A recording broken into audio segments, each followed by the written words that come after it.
In today's flight review, I'll be checking out Taiwan's newest airline, Starlux. After hearing great things about Starlux in the past few years, I finally took the chance to fly them from Bangkok to Taipei in business class. Do they live up to the hype, and how do they stack up against their Taiwanese rival and one of my personal favorites, EVA Airways? Stick around to find out.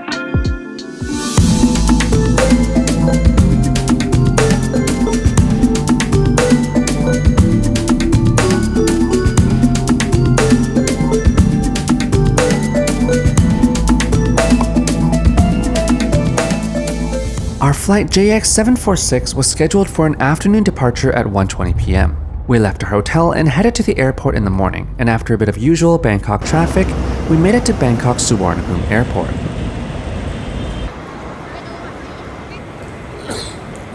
Check-in for our flight was a breeze with a dedicated business priority lane. I have to say I'm a huge fan of the Starlux branding, which gives off this futuristic spaceship vibe to it. Thanks to Fast Track, we passed through security and immigration very quickly. After doing our tax refunds for all the shopping we did, we headed to the lounge. Since Starlux only has a dedicated lounge in Taipei, we were directed to use the Air France KLM lounge instead, which was located at Concourse F, Level 3 by Gate F2. The lounge was a welcome escape from the busy airport environment, featuring an abundant use of wood, earthy tones, and warm ambient light. There was a good amount of seating partitioned by high privacy barriers, as well as a decent selection of food and drinks. You do get a nice view out onto the apron, albeit through these annoying dotted pattern glass. It was a pretty standard lounge with nothing particularly exciting about it. I only grabbed a few pieces of sushi as I already had a big breakfast at the hotel and didn't want to ruin my appetite for the meal on board. We headed to the gate at around 12:30, anticipating a 12:50 boarding time. But due to late arrival of the inbound aircraft, boarding was a bit delayed, so we hung out around the waiting area, admiring our aircraft as it finished up the turnaround service. Our aircraft for today's flight is Bravo 58301, a 2-year-old Airbus A330neo. The Starlux livery just looks so good on this plane, especially with the eyeliner mask and black engines.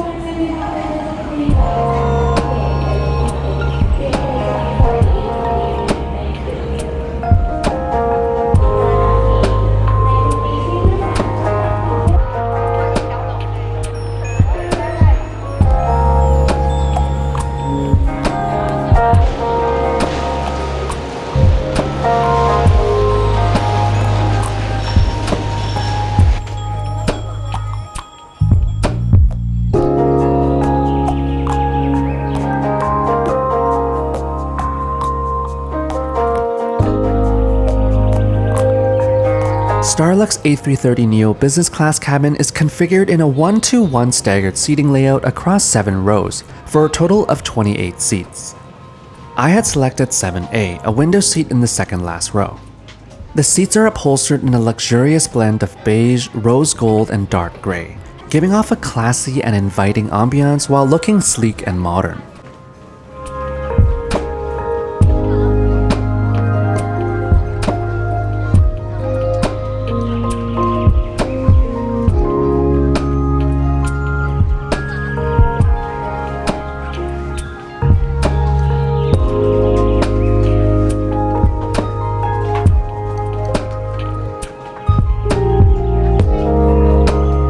A 17.3-inch 4K touchscreen display is provided for your viewing pleasure.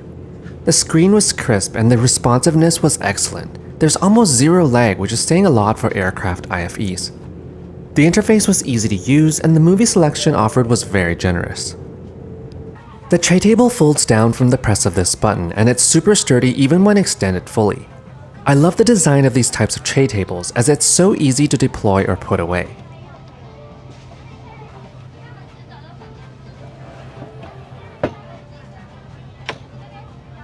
A coat hook is available toward the outside of the seat.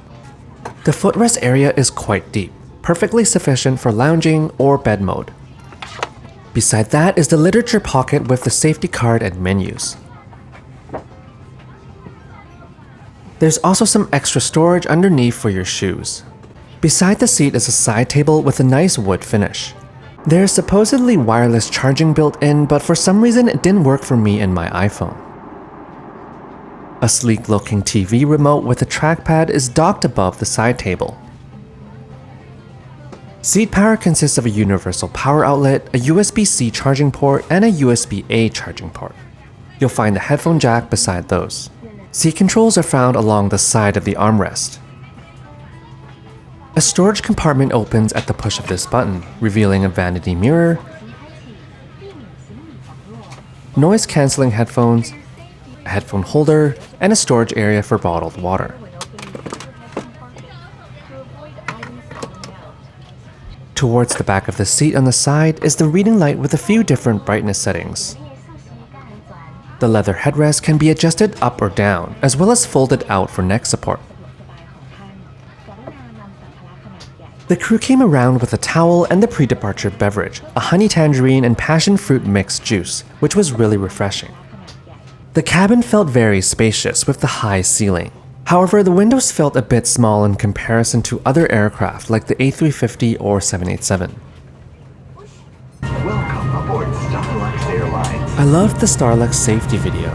Like many other elements of the Starlux brand, it was space themed and reminded me a bit of those Pixar movies. Mobile phones and electronic devices.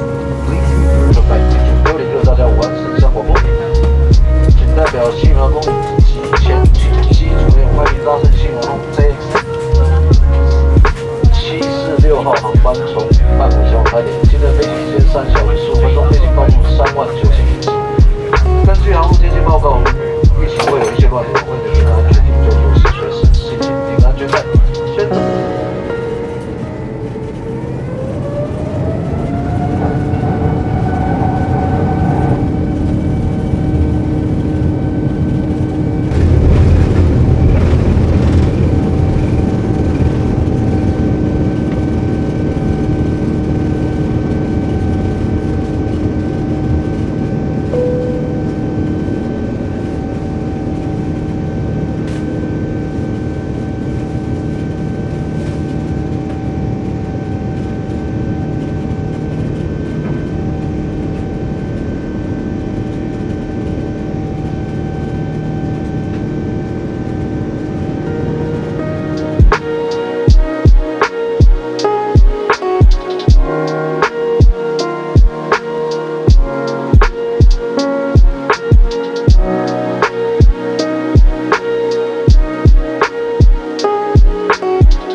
As we climbed to cruising altitude, I looked through the IFE some more and tried out the noise-canceling headphones, which came in this nice Starlux pouch.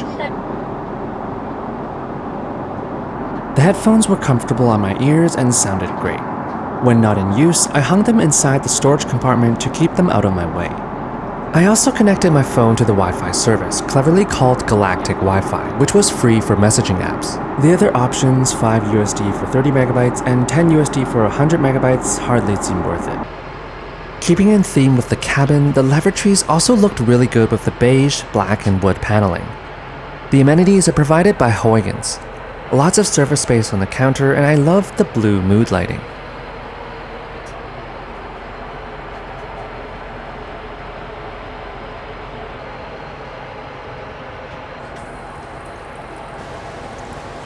For the meal service, you can choose between an authentic Asian meal or an exclusive international meal. I normally prefer Asian dishes, so I went with the authentic Asian choice. Starlux also has some signature cocktails that they offer on board, including the Sci-Fi Cosmos, which Peterson tried. It looks really cool for photos, but he mentioned that this one tasted a bit too sweet for his preferences. Feel free to pause the video to read the rest of the menu in more detail, or skip ahead to the meal service.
the flight from Bangkok to Taipei is a pretty short one at 3.5 hours, the appetizer and main course were served together on one tray. The appetizer consisted of a roasted lemongrass chicken thigh with sweet sauce, grilled pork salad, and Thai marinated cucumber. Everything was delicious. The chicken was cooked well and was very flavorful, pairing well with the tangy sweet sauce, while the pork salad and marinated cucumber, which were served chilled, were refreshing, setting the stage for the main course. The main was a steamed red snapper with lemongrass lime sauce and mixed rice, which I thoroughly enjoyed. It was accompanied by a coconut lemongrass soup with shredded chicken, which was excellent as well.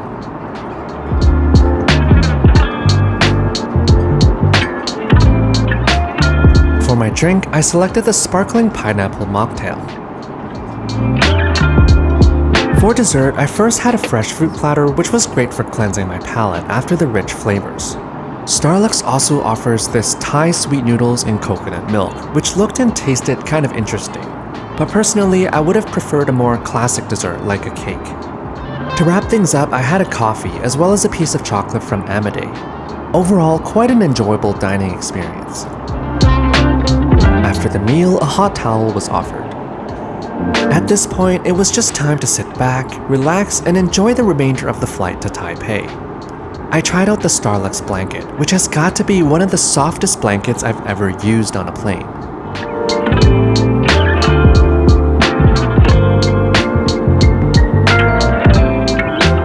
Prior to our descent, the crew came to deliver the Starlux water bottle, which Peterson had pre-ordered from the duty-free shop before the flight.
After this short flight, I can confidently say that Starlux lived up to and quite frankly surpassed my expectations. 3.5 hours is definitely not enough to fully enjoy the Starlux experience.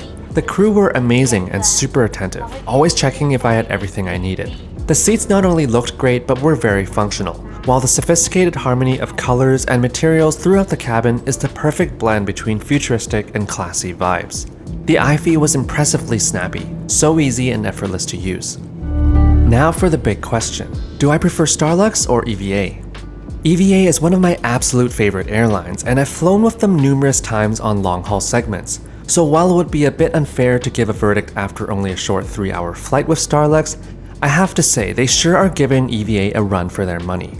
It definitely makes me want to try a longer flight with Starlux. Have you flown Starlux before? What was your experience? Let me know in the comments below. And if you're still watching at this point, thank you so much for your support, it means a lot. And with that, thanks for watching, happy travels, and I'll see you in the next one.